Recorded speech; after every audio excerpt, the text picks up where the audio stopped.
Dalila butaddemu mugundi mugaga.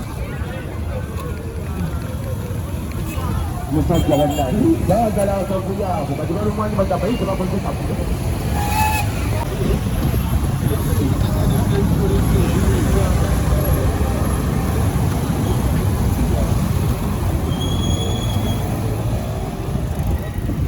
Abali katika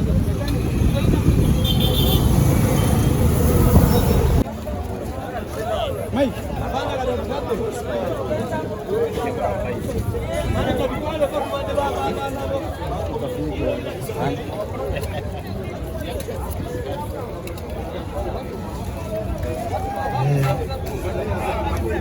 anayetutamba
mwebyo byonna mu kujja wano tuzze okumalawo okubuzaabuzibwa.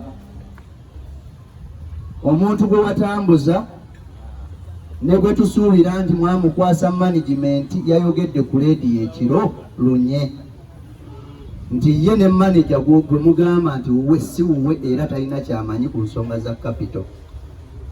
Nkakasa manager badde okiwulira nti omukulu gwe mwakwasa management yayongeza renti mu wiiki gye mwamukwasizaamu obuyinza.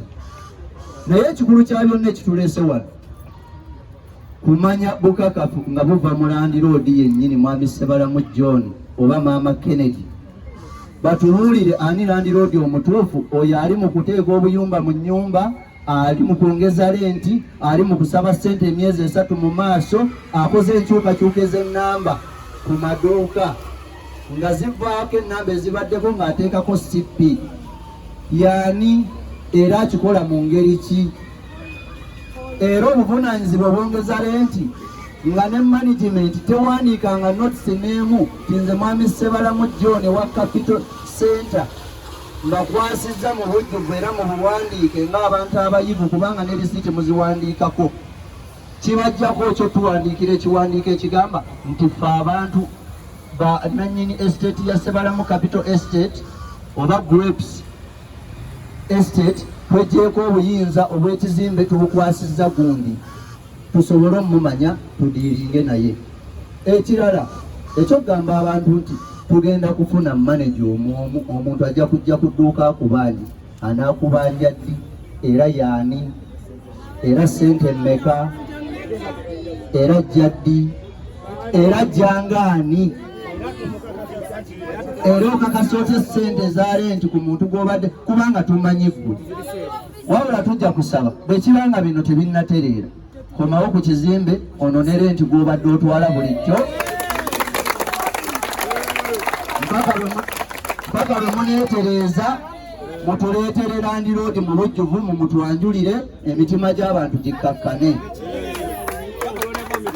Era ekirala ekitwewuunyisa nga mmwe ba Land Road baffe abadde bamanyi nti tutunda twolesa we tukolera display mutuuka mutya okutuuka otupangisa enzigi ate nga zaffe oli naggula olugi nga walutaddeko ennamba kyatandika ddi? Ekyekanzu ekkanzu ey'M5,000,000 kyatandika ddi? Okwongeza emitwalo egiri mu 9 ku bantu ababadde bakuwa emitwalo 10 n'obasaba akakadde kyatandika ddi? obuyumba mu nkuubo okubanga buteekebwamu nga bulijjo tebuliimu nakyo kyatandika ddi. bye bibuuzo bye tulina mu bumpimpi. Naye tusaba mwami Ssebalamu ku mukolo gwategeka atwazikemu waakiri essaawa 2 naffe atutegekera obulamu bwa famire zaffe eziri emabega ezitateredde mitima kubanga tetukyakola.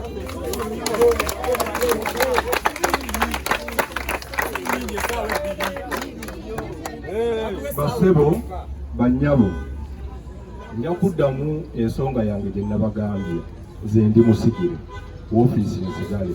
Nkakasa omukulu ono n'abakulembeze abalala nga chairman balina essimu ya mama Kennedy, balina essimu ya muzeeyi.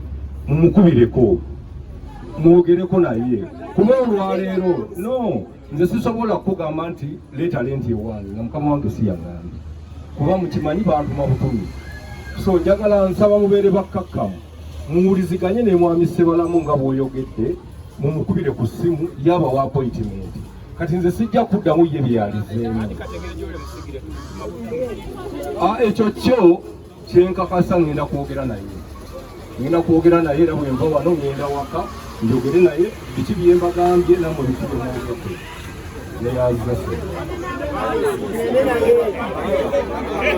Abantu baffe olw'okwagala okubeera ne security ennungi nga poliisi yasazeewo etuyambe, poliisi n'omuntu wa bulijjo, tubadde tusaba ossi waffe ow'ennamasuba nga bw'azze otwaniriza n'otuwa security ng'ali naawe manager muggyeyo essimu mukubire landiroodi waffe